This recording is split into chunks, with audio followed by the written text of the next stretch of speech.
অনেক দিন যাব করে আর যাওয়া হয়ে ওঠেনি। তো আজকে গেছিলাম আমরা নিউ টাউনের অপুর সংসার পার্কে। এটা কিন্তু একদম জনসাধারণের জন্য ওপেন একটি পার্ক, যার কোনো এন্ট্রি ফিস নেই। একদম ছোট থেকে বয়স্ক মানুষ সবাই এখানে যেতে পারে, এবং যারা খুব পরিষ্কার পরিচ্ছন্ন একটা নিরিবিলি পার্ক পছন্দ করে তাদের জন্য এই পার্কটা বেস্ট অপশন। বাচ্চারা এত আনন্দ পেয়েছে সেখানে গিয়ে কি বলবো। ছোট্ট ছোট্ট ফুলের গাছ আর ঘাস দিয়ে মোড়া পুরো পার্কটা, পাঁচিলের ধার দিয়ে ছোট্ট ছোট্ট পাতাবাহার গাছ দিয়ে সাজানো গাছ। দেখো আয়াত যেতেই সেখানে ফুল ধরে টানাটানি করতে লাগলো। আবার জুতোটা পরেছে দেখো, লাইট জ্বালানো জুতো, যদিও ব্যাটারিটা বেশিক্ষণ থাকেনি, তবুও বেশ ভালো লাগছিল। তো আমি অল্প একটু গাছগুলো তোলার চেষ্টা করেছি ক্যামেরাতে। আর পুরো পার্কটা দেখো সবুজে মোড়া, আর মাঝে মাঝে একটু বসার জায়গা, যাতে বয়স্ক মানুষরা হাঁটতে হাঁটতে ক্লান্ত হয়ে গেলেও বসতে পারে বা বসে সময় কাটাতে পারে।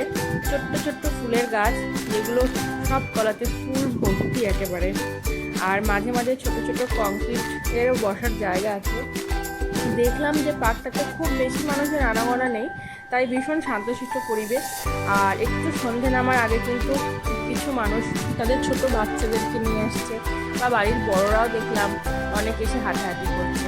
সন্ধে হওয়াতে চারিদিকে লাইট জ্বালিয়ে দিল। এরকম ছোট ছোট ঘর বা রেপ্লিকা টাইপ তৈরি করা আছে পার্কের মাঝে মাঝে।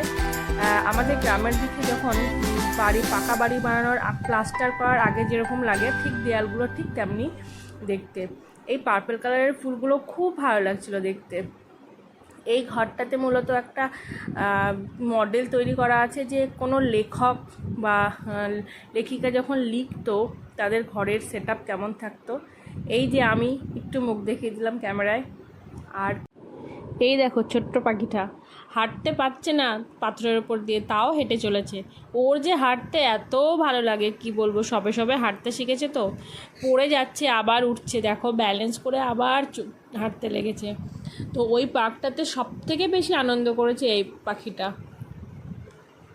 আমাদের কিছু ছবিও তোমাদের সঙ্গে শেয়ার করলাম। আর যারা যেতে চাও অবশ্যই যাও, ছোট থেকে বড় সবার জন্য খুব সুন্দর নিরিবিলি একটা পরিষ্কার পরিচ্ছন্ন পার্ক। দেখা হবে নেক্সট ব্লগে। বাই, আল্লাহ হাফেজ, ভালো থাক।